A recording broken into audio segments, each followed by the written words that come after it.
Sahih Bukhari part 2 పండుగల ప్రకరణం. ఔజు బిల్లాహి మినష్ షైతానిర్ రజీమ్. బిస్మిల్లాహిర్ రహమానిర్ రహీం. రెండవ అధ్యాయం. పండుగ నాడు బల్లెములతో దాడులతో ఆడుకోవడం గురించి. హజరత్ ఆయిషా రజియల్లాహు అన్హా ఉల్లేఖించారు. ఆమె రజియల్లాహు అన్హా గారు ఇలా సెలవిచ్చారు. దైవ ప్రవక్త మహాశయులు ముహమ్మద్ సల్లల్లాహు అలైహి వసల్లం ఒకసారి నా వద్దకు వచ్చారు. ఆ సమయంలో నా వద్ద 2 బాలికలు కూర్చొని ఉన్నారు.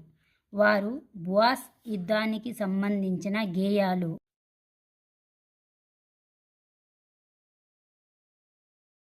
దైవ ప్రవక్త సల్లల్లాహు అలైహి వసల్లం తన ముఖాన్ని తిప్పుకొని మేనువాల్చారు. ఇంతలో హజరత్ అబూ బకర్ రజియల్లాహు అన్హు ఇక్కడికి వచ్చారు. ఆయన నన్ను గద్దిస్తూ, ఇదేమిటి? దైవ ప్రవక్త సల్లల్లాహు అలైహి వసల్లం గారి సమక్షంలో ఈ సైతానీ గేయాలు అని అన్నారు. దీనిపై దైవ ప్రవక్త సల్లల్లాహు అలైహి వసల్లం గారు ఆయన రజియల్లాహు అన్హు వైపునకు తిరిగి ఇలా సెలవిచ్చారు, వారిని వదిలేయండి. తరువాత అబూబక్కర్ సిద్దిక్ రజియల్లాహు అన్హు వారిని పట్టించుకోలేదు. అప్పుడు నేను ఆ బాలికకు సైగ చేశాను. వారు వెళ్ళిపోయారు. ఆ రోజు పండుగ రోజు. ఆ రోజున హబాషి ప్రజలు డాడులతో బరిసెలతో ఆడుకుంటారు.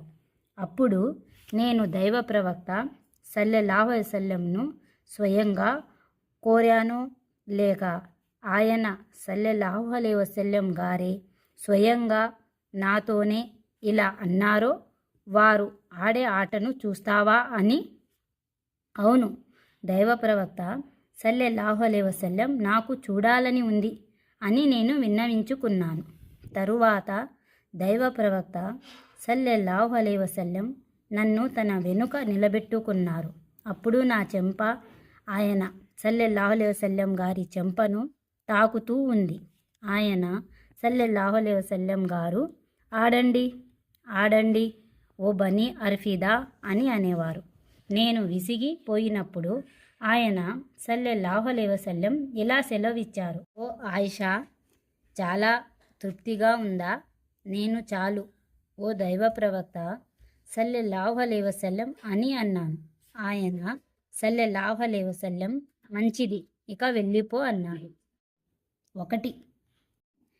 మరొక ఉల్లేఖనంలో ఇలా ఉంది, ఈ గేయాలు డప్పుల సహాయంతో పాడబడుతూ ఉంటాయి.